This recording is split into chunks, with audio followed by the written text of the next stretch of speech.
Hi, Wyatt. This book was always one of my favorites. I used to read it to my classrooms years ago, and it's called The Paper Bag Princess. And it's a story by Robert Munsch, and the art is by Michael Marchenko. And you're probably getting used to their names, but they make great stories. So this is called The Paper Bag Princess. Let's see how it goes.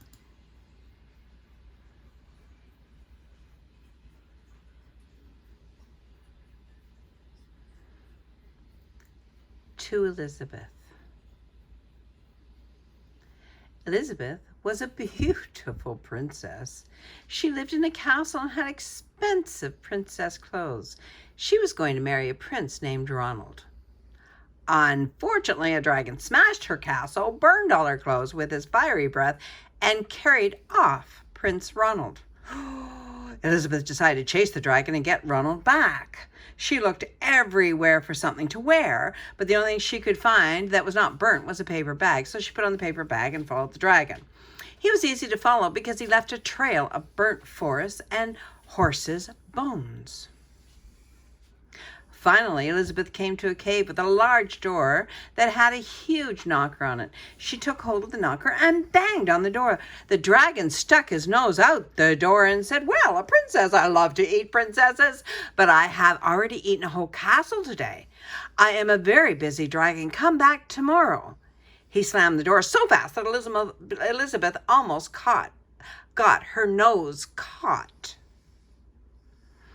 Elizabeth grabbed the knocker and banged on the door again. The dragon stuck his nose out of the door and said, "Go away. I love to eat princesses, but I've already eaten a whole castle today. I'm a very busy dragon. Come back tomorrow." "Wait," shouted Elizabeth. "Is it true that you are the smartest and fiercest dragon in the whole world?" "Yes," said the dragon.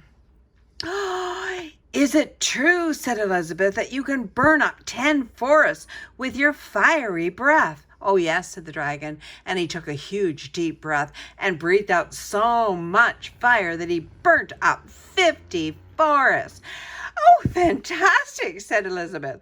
And the dragon took another huge breath and breathed out so much fire that he burnt up 100 forests. "Oh, magnificent," said Elizabeth. And the dragon took another huge breath, but this time nothing came out. The dragon didn't even have enough fire left to cook a meatball.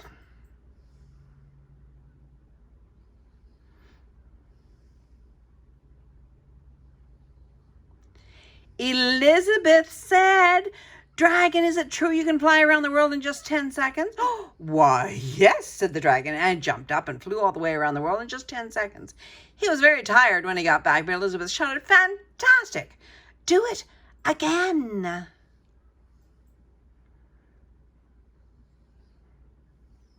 So the dragon jumped up and flew around the world in just 20 seconds. When he got back, he was too tired to talk, and he laid down and went straight to sleep. Elizabeth whispered very softly, "Hey, dragon." The dragon didn't move at all. She lifted up the dragon's ear and put her head right inside it. She shouted as loud as she could, "Hey, dragon." The dragon was so tired he didn't even move.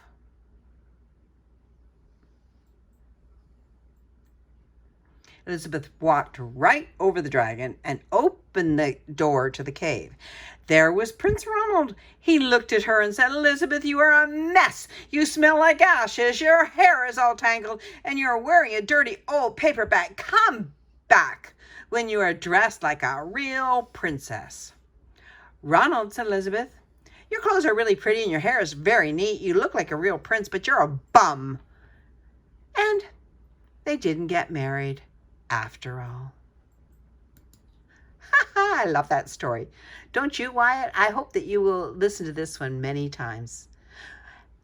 Good night, sweetheart. Have a good sleep. Grandma will talk to you soon. Bye-bye.